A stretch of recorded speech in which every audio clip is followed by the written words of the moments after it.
Take two. So, Kari, I'm the winemaker for Cornerstone Cellars, and here we are in Kari's kitchen. We're doing an episode today on game-changing ingredients. There's my husband, Jeff. Hey, good nice to see everybody. And special guest from Seattle. Now, for those of you that join us on Instagram Live, you would know Jim from Seattle from Instagram. But here we are on Facebook. Come on in, Jim. Yeah, great to be here. Great to be Without here. the magic of internet. I know. Live it's so and in great person. to have you here. So, Finally, we got out of the town. I know, Yeah, and it's so great that everybody's vaccinated and we can be in one room without masks and go, hey, let's taste. so great. So there's three wines we're going to taste today, and I'm going to just talk about those real quickly, and then we're going to get right to the game-changing ingredients. That's What ingredients did we discover in the kitchen that really were game changers? Yep. So we've got three of those that we're going to talk about today. I'm just going to quickly talk about the wines. Cornerstone Cellars, Sauvignon Blanc, Farina Vineyard 2018, which is what we have in our glass. Delicious wine. Great, versatile white. Oh, I'm going to drink to that. Woohoo. Absolutely. Bing. Bing. The second wine we're going to do is the 2018 Rosé of Pinot Noir from Cornerstone Cellars. This is Petaluma Gap in Sonoma. That's the source of That's those. a game changer wine That is to me. Rosé changed my life. Yeah. And then the third wine is Pinot Noir. Since our dish has got some pork in it, we thought Pinot Noir might work really well. This is the 2018 Fiddlestix Vineyard from Santa Rita Hills down in Santa Barbara. So we've got those three wines. I'm going to step aside. I'm going to let you talk about the recipes, what we're going to do today. All right, well, we're talking about game-changing ingredients today. And today, there's a million game-changing ingredients. One of the things that changed the game for me initially was garlic. But garlic is not the subject today. We decided to do two things very easily, one from one from Spain and one from Italy, somewhere over in Europe. And one is the smoked paprika from Spain, and the other one is the prosciutto from Italy. So what we're doing is a dish that is very similar in both cases. We have a piece of pounded pork, and in one we pan-sear it and then brush it with some oil and smoked paprika, and the other one we do the classic Italian dish, which is pounded pork with fresh sage leaves in between. You fold it over and wrap it in prosciutto and pan-sear it. So we're pan-searing each one, and the saltimbocca, which literally translates to jump in my mouth, which is because it's so delicious, it just wants to go in there. And we'll make that, and we'll also make the pork diavola, which is the smoked paprika. One is before cooking, one is after cooking, and they're really, really easy, and it doesn't take very much time, and the beauty of it is at the end, they're so delicious, you're amazed at how much flavor you get for very little effort. So, the first one we're going to talk about is the pork diavola.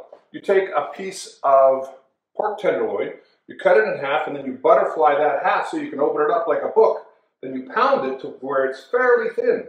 And it only takes about 2 to 3 minutes on a side, maybe less, to cook. And once it's done, you let it drain, and then you smear it with a very easy mixture of really good olive oil, some fresh or dried oregano, and then the smoked paprika. And that is an example of doing the sauce afterwards so that you don't turn any of the ingredients like the oregano, and particularly the pimenton, the paprika, bitter, and that will turn bitter on you really easily. So you just smear it on after it's done cooking. You can actually put a little bit of heat on it after that, but then you let it rest, slice it up, and you serve it. The other one, which Jim told me about last week, you had a wonderful Italian dinner at your house, and he said we made saltimbocca, and it was so amazing. And after he described it, Kari and I discussed it, and we decided to put it on the show today. So today we have saltimbocca. You want to tell us about that? Well, essentially it's just you pound that pork thin. Yep. You're adding some sage and a little bit of pepper, and then you're adding some prosciutto. And a little bit of salt. And a little salt. When we did it at our place, and the classic way of doing it is just putting the meat, the sage, and the prosciutto on top on one side. But Jeff and I got talking about it, and we decided to make it into more of a sandwich, fold it over, and then wrap it in the prosciutto, and it is just a game changer. Yeah, it is really, really good. It's very and then good. with a little sauce, oh my God. And it's so simple, we couldn't believe how delicious it was. And when you slice it, you have this beautiful, we'll show it to you later, but this beautiful thin ribbon of sage in the middle. You've got this nice pink, beautiful, moist pork, and then prosciutto on the outside. It's so good. But by testing the recipe, we realized that instead of just cooking it on one side and then flipping it and hoping everything stayed together, we actually figured out that, as he said, making a little sandwich, and I'll show you how to do that. We have the sage here on the pork. We have the pork all beautifully laid out with pounded, a little bit of salt and pepper, and you just fold it over, and it's done. And you have a packet. And then you take 2 pieces of prosciutto, and you put that packet on top of the prosciutto, and just put the prosciutto around the pork. And then you have a pork and prosciutto packet. Beautiful. 3 Ps, they all go with Pinot Noir. And then you just pan-sear it. And that's what we're going to do now is just turn up the heat a little bit. Give that a quick second to warm up. But what we found by doing this is that you retained a little bit more moisture. Your prosciutto, once you've wrapped it, the best thing to do is take your pounding tool. Would you hand me that little rolling pin? You can use a meat mallet. You can use the end of a wine bottle. You can do anything. But if you just do a light pound, you can do it between pieces of saran wrap, but do a light pound once you've wrapped it in prosciutto, and what that does is it helps the prosciutto adhere to the pork. And oddly enough, you have to do it on both sides. So once you pound it just a little bit, just to help adherence, and your pan's nice and hot. You've got nice, clean olive oil in here, and the sizzle. And this takes 3 to 4 minutes to cook at the most. And all you're doing is put a little light brown on the prosciutto, and the prosciutto turns this gorgeous color, this golden color, and then you flip it, and once you're pretty happy with the results, you take it off, and then you can make a little stack with your other pieces of pork that you've already cooked. So we have a couple here that are already cooked. These are beautiful little pork packets, as you know, with prosciutto.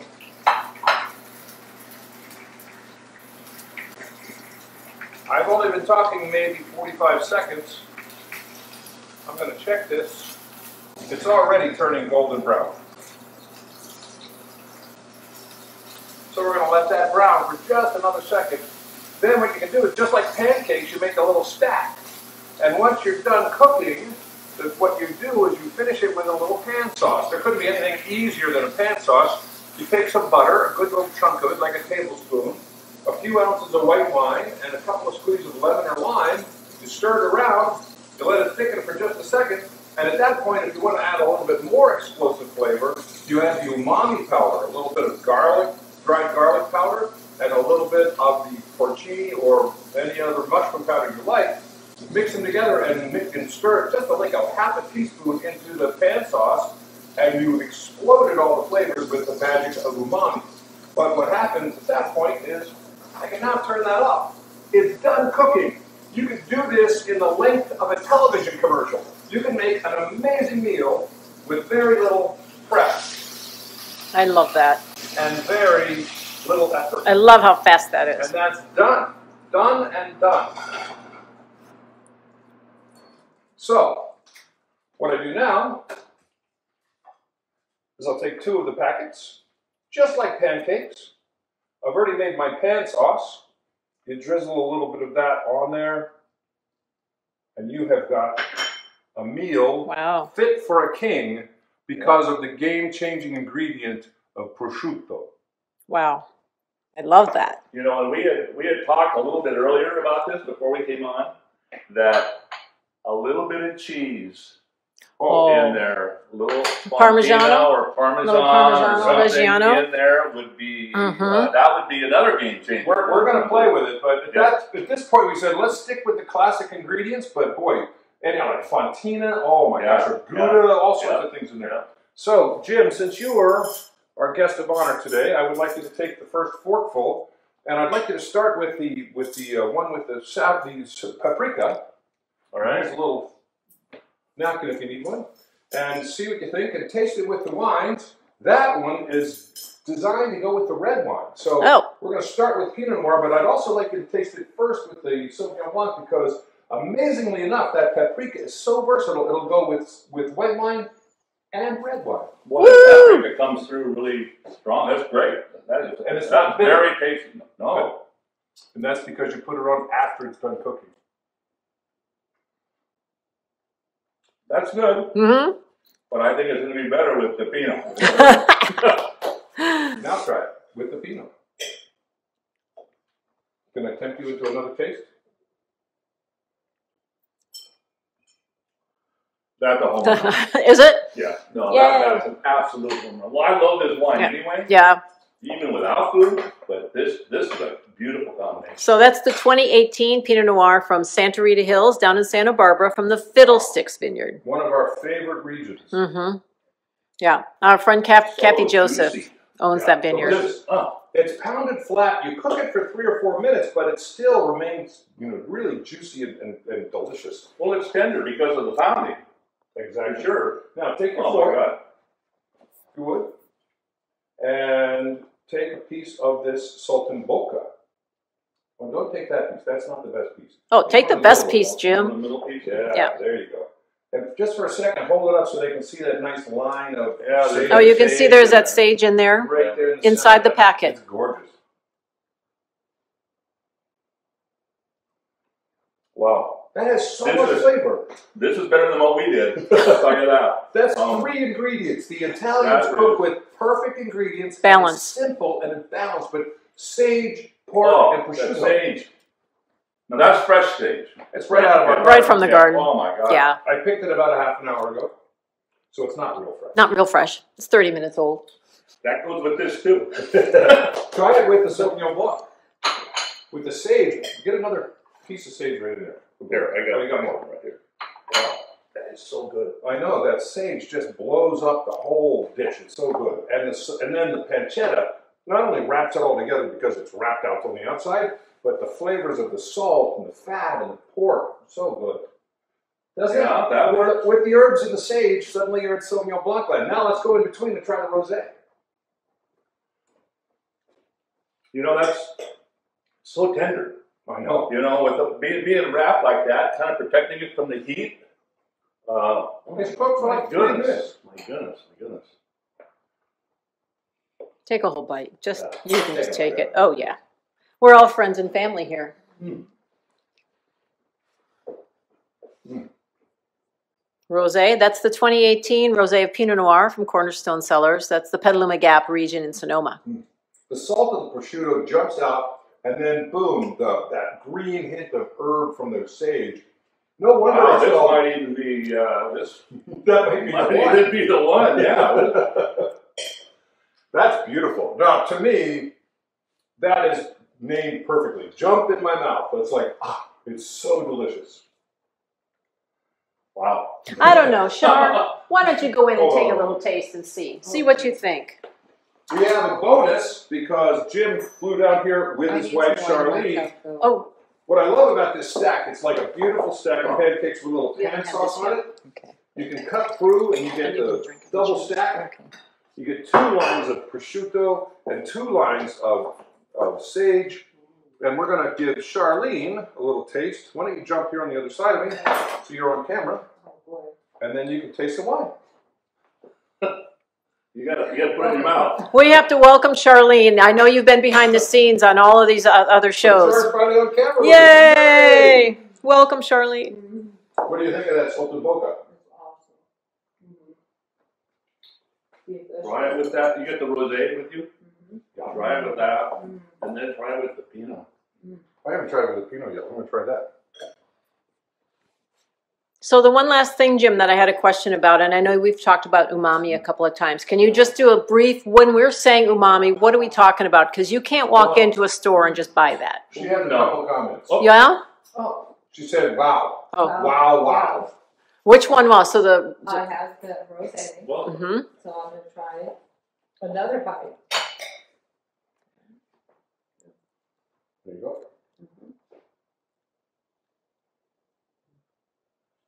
can you drink the wine with the food in your mouth? You can. Yes. I've done it. Coach, Absolutely. I've done it. You never Sure. quite know. That's the best way to actually Yep. mix the two. Yeah, you sure can. Is that okay? Mm-hmm. She's mostly enjoying this whole That's right. at this point. Mm-hmm.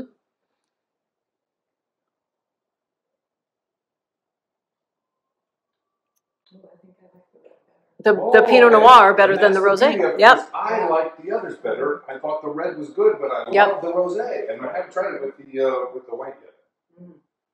And we all taste differently, you know. We all taste it's a personal preference.